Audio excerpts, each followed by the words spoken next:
What is up, guys? You're tuning in to Nick MGTV. We are here with Aisha again from the Royal Australian Air Force. The only thing she loves more than Tim Tams is American men in uniform. I'm kidding. But yes, we've been talking a lot about the comparison between the American military and also the Australian Royal Air Force. Royal Australian Air Force, the RAF is what we like to call it here to accommodate her. But forms, she did confirm she wears her medals on her left, if you guys haven't seen that video. But tell us a little bit about the differences between your different branches and their uniforms. I'm Aisha. I'm in the RAF. But I'm a ACW, which is general entry or like enlisted personnel. So with our uniforms, every service has a different uniform, has a different colour.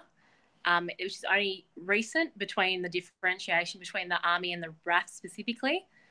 So the Navy has a grey pattern uniform, which is called a DPNU, disruptive pattern naval camouflage. And then the RAF has now what we call a GPU, which is general purpose uniform, which is now blue, and it's a multicam pattern. It has a DPCU, which is disruptive pattern camouflage uniform. But that is all being, like, they're changing up to the multi-cam, which is like a different kind of pattern from what used to be the hearts and bunnies. Navy here would wear a grey undershirt. RAF wears a navy undershirt, and Army wear a green or like a dark green. Used to be like a khaki colour, and it's like a green. Oh, say khaki or khaki? Khaki. Oh, okay. I'm only giving you a hard time.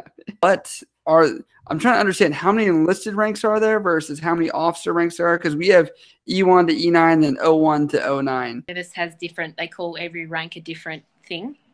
So with RAF, you've got an AC, which is an aircraftsman, which is the bottom, which is what I am. Started from the bottom, now my whole team, man. 1 year after you've done after you've completed your IETs, because my IETs went for a year, I won't get it for another year. So whereas some IETs are only 9 weeks, so they only do training for 9 weeks and then they get theirs. Like, so some of the people that I went through recruits with, like rookies, they've already LACs, which is a leading aircraftsman. I just finished my IETs because they were so long for my job, so it will be another year until I get reclassified to LAC, which is leading aircraftsman. And then you've got corporal, which is 2 chevrons, and then whereas LAC is 1. Then sergeant 3, flight sergeant, which is 3 and a crown above it. And then after flight, you've got warrant officer. And then in the RAF, we only have 1 warrant officer, whereas in the Army, I think they've got a class 1 warrant officer and a class 2.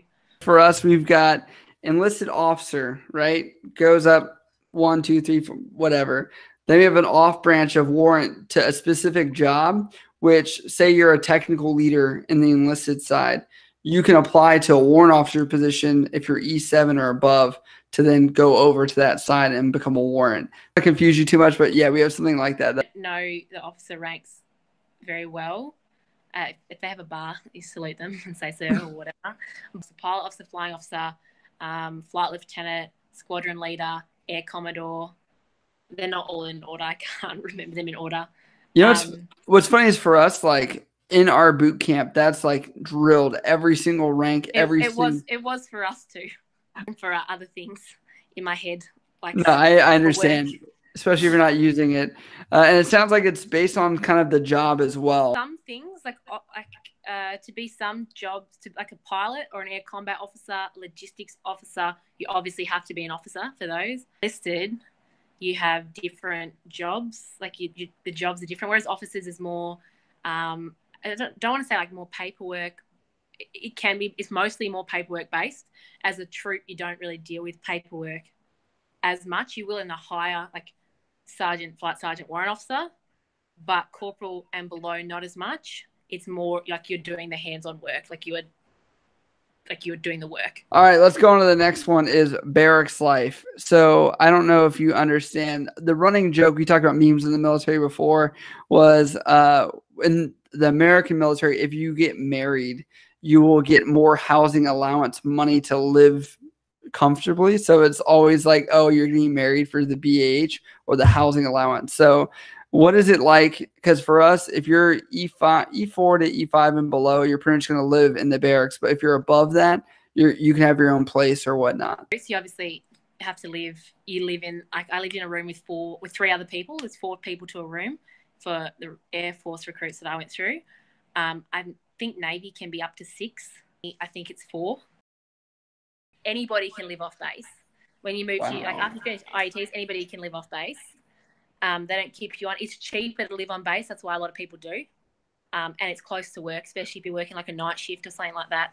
It's much easier to live on base. It works for us is you get housing allowance. So say the military gives you $2,000 to live out in town, and then you get a place that's only $1,000. You would get to keep whatever the $1,000's left over. So it's more beneficial to live out in town to save money that way versus staying on base.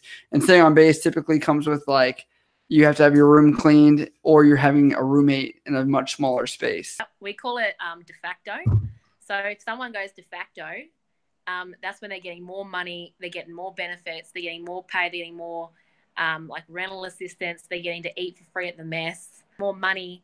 You get reunion trips. So people always joke about, like, they're like, oh yeah, I'm going de facto. Oh, like, it's like known someone for like a month. Oh, you guys going de facto? Get rental assistance as well if you can't get a DHA, which is like they own the houses. So rental assistance. So say if your rent's like $300 a week, they might give you, like, the top that they might give you is like $150 in subsidization. So they might give you $150 a week, but you're still paying $150 out of your own pay as well. Benefits. So you talked about pay and stuff like that. So what, like, for us, we get pretty much college education. When you get out, you get like a 3-year stint of being able to go to college, not really worry about working for that time period. For the most part, you get like a housing stipend, book stipend, and your college is pretty much paid for the most part. Getting out, that's like the main thing. And free medical, dental, you've got higher superannuation than the civilian world. You get a lot of travel, obviously, like, depending on what your job you're in, you get a lot of travel, get a lot of like that kind of benefits. You got housing, you save money. If you've got a partner, I think that they're like with de facto, like, they might be entitled to $400 worth of medical expenses that are covered by defense. They'll pay for you to go to uni while you're in. okay. You'll have a return of service that you need to give them. Finish studying something that you had before, they'll help you do that. Obviously, everything comes with a price, whether it's return of service or anything like that. You can do certificates, you can do trades, you can do anything, like anything that you want to use to set you up outside of this, you can do it while you're in, and you just give them either a couple more years or whatever you whatever you have then. And like medically injured, you have like your VA, like your Veterans Affairs, and cover you for depends on what happens and everything like that. I don't know much about that at all. I know a couple of mates that have used it, and you'd be silly not to. Once you get out though, you're out. You have to be in reserves for 5 years. Be on callback, like you're on callback for 5 years. Yeah. You can move straight into the reserves.